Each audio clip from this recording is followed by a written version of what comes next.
Okay, here we are, poker vlog. I think this is 9. Played a couple tournaments since we talked last. The one that I can recently recall was I actually played perfect poker yesterday. Every time I got my chips in, I was ahead until, gosh, maybe about the 6th or 7th round. There were no raises, so I was in the small blind with ace-9. And there were about 6 players in, so I just called the small, and it came ace-king-3. And I was like, well, my ace is very strong. That's a spot, to wonder about. Should I have bet there? Should I have fired? But I didn't. And the pot was smaller. It was, I don't know, maybe 2,000, 3,000 tops, just from the blinds and the limpers. And this guy fires 10,000, and he has a stack of 20,000.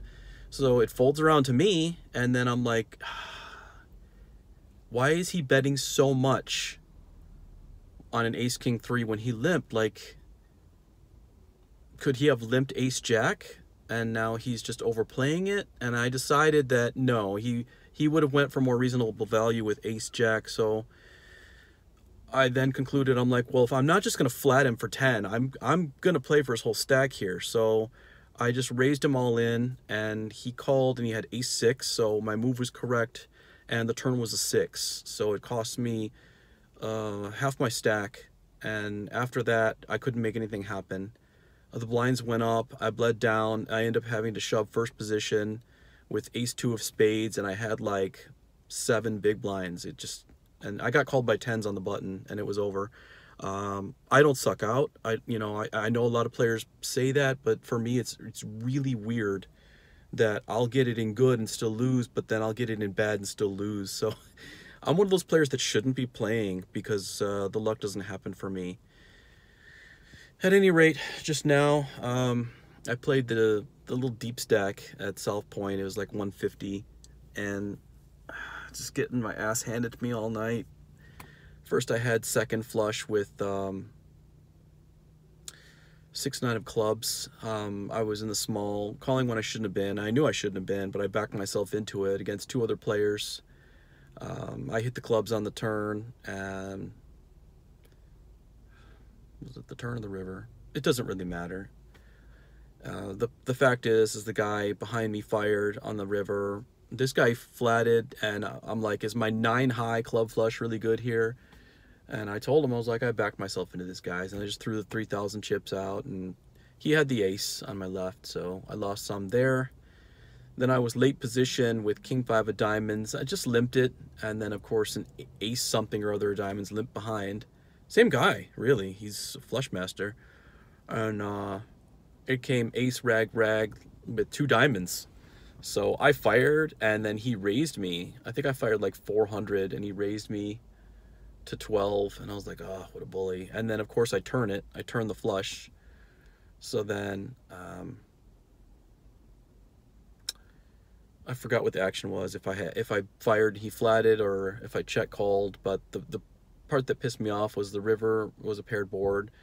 So I checked, and he fired like 3,000, and I was like, did I really lose again? Now I've got a king high flush, and yeah, he had the ace high.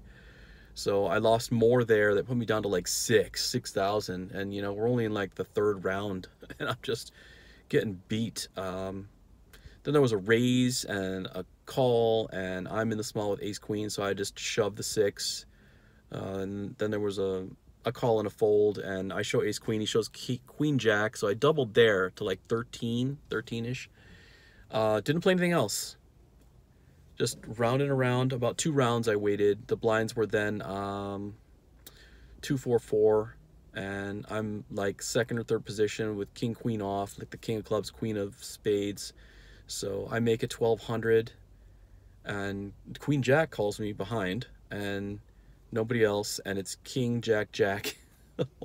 So you can imagine the difficulty that I had here going into the hand with about 12,000 chips, maybe 11 and some change, and then having to deal with top pair with a really good kicker against a guy that I played with before. He could very easily have something like king 10 or some crummier king. I fired 12, and he flats, and the turn is 10. So I'm open-ended with top pair, and I figure even against the jack, I've still got outs. So I shove, and of course he insta calls it, shoves queen jack, and I miss, which we're both open-ended there, so I miss. And then that's it. I'm out. So just continuing in my life of the unwinnable tournaments. Had fun. I mean, that's really what you're buying at this level. I don't know what the magic is, the magic recipe to winning these small tournaments. Maybe playing tighter, just folding everything and playing only premium hands. I don't know.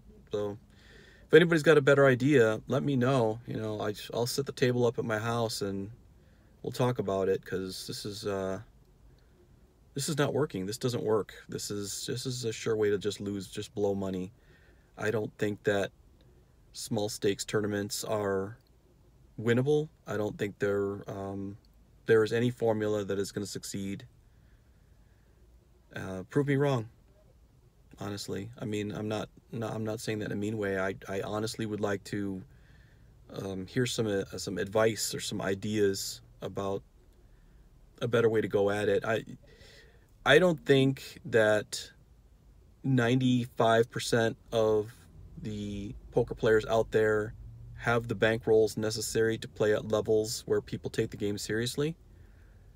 I think everybody is pretty much playing above their means, and I guess that's just the nature of the gambling and the game. Is guys like me who maybe have a few $100 a month to go spend on a fun tournament end up not being able to play real poker because it's such a low stakes shitty tournament that it's not, the blinds are too fast, the stacks are too small.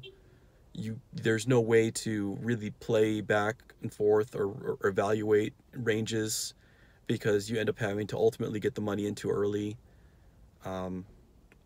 These are just the conclusions that I'm formulating, the conclusions that I've indirectly paid for. So I've paid my dues financially to be able to make these statements. But I'd like to know some other perspectives. At any rate, let me know. This probably won't be the last tournament that I played, but I'm feeling pretty deflated right now. Have a good weekend, everybody.